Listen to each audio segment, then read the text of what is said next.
Franchement, je comprends pas les gens en France. Il fait 43 degrés.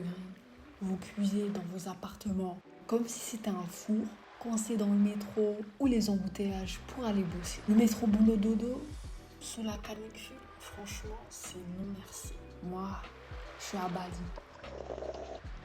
Clim réglée et à 22 degrés dans ma villa privée de 4 étages et 17 pièces. Je suis solo. Il y a des pièces, je savais même pas qu'elles existaient.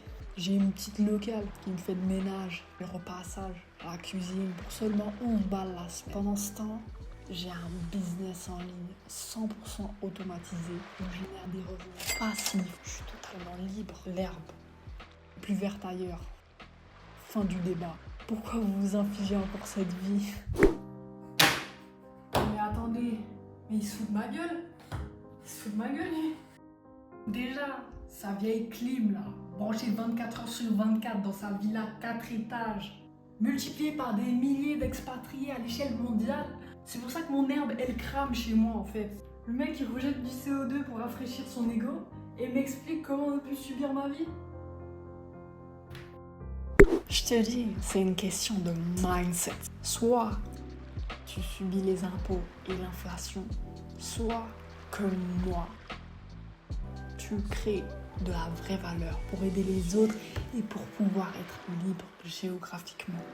Grâce à ça, tu ne subis plus la canicule. Tu bouges où tu veux, quand tu veux, sans dépendre de personne. Travailler dur au début, c'est sûr. Sans sacrifice, t'as rien du tout. Moi avant, j'étais SDF. Je vivais avec les rats, sous un pont. Je me suis ressaisie. J'ai charbonné. Ici, il n'y a pas de place pour les petits. On mange du travail toute la journée jusqu'à minuit, puis toute la nuit. Surtout pas de sommeil. De toute façon, si tu dors, t'es qu'un fragile. Travail dur paye toujours. Regarde où j'en suis maintenant. L'intelligence artificielle fait tout.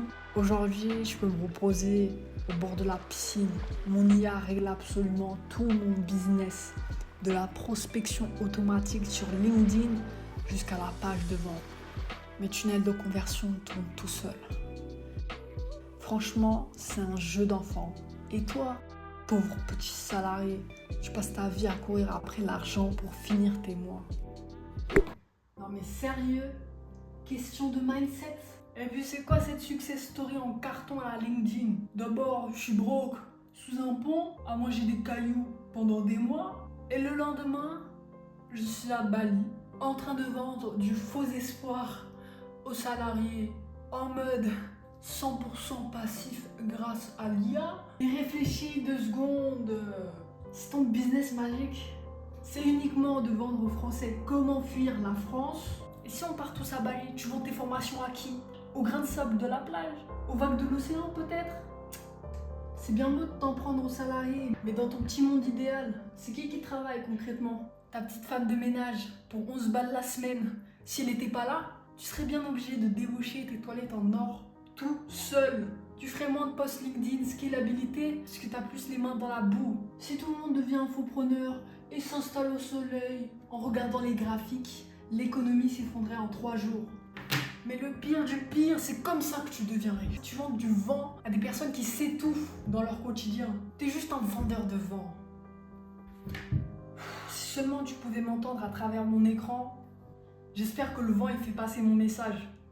Et au passage, une belle droite aussi. Puis plus absurde, l'IA qui fait tout. Non mais laisse-moi rire. Tu passes plus de temps à débugger tes prompts qui hallucinent, à reconnecter tes outils et à renommer tes fichiers qu'à boire ton jus tropical. Si tu passes tes journées en slibard derrière ton écran en train de stresser parce que l'algorithme Instagram il a changé. Tout ça pour faire croire sur Insta que tu es le roi du game. Et si un jour tu as des problèmes de santé, tu n'as pas à subir le système public en ruine. Tu as juste à... tu payes un hôpital privé international à 10 000 $ la journée et c'est réglé en 25 minutes. C'est ça la puissance. Ne sois plus une victime du système. Clique sur le lien dans la description pour rejoindre la formation propulsée à l'IA pour devenir... Et puis ton hôpital à 10 000 $. Arrête de te la raconter. Si tu chopes une vraie maladie tropicale là-bas, ton hôpital de luxe, il pourra rien faire. Rien du tout. Tu serais le premier à pleurer en suppliant l'ambassade de faire venir un avion sanitaire pour que tu puisses revenir en France dans un hôpital public payé par mes impôts. Tu craches sur le système, mais tu es bien content qu'il existe pour te sauver la vie. Et moi, pendant ce temps, à force de voir des mecs comme toi qui vont fuir les impôts, j'ai plus de Doliprane et les urgences du quartier, ils ont fermé. Et c'est là qu'on réalise l'absurdité suprême de notre époque. On mélange absolument tout. Qu'un vrai entrepreneur qui charbonne 1000 heures par semaine finisse par s'expatrier parce que l'État l'étouffe sous les taxes, c'est compréhensible. Et qu'on aille à Bali, pourquoi pas en soi? Sans les expatriés et le tourisme, les locaux n'auraient pas de travail. Mais il ne faut pas être hypocrite, le rapport de force est faussé. Ils bossent pour des miettes pendant que d'autres vivent comme des rois. Le vrai problème, ce ne sont pas les entrepreneurs ni les expatriés, c'est ce modèle de réussite toxique qu'on nous vend en boucle. Le mode de vie de luxe qui existe que parce que le système maintient des écarts mondiaux. Si la Terre entière s'alignait sur les salaires occidentaux, l'économie mondiale s'effondrerait sous l'inflation et un café à Bali coûterait le prix d'un loyer en Europe. On profite juste d'une faille dans le système.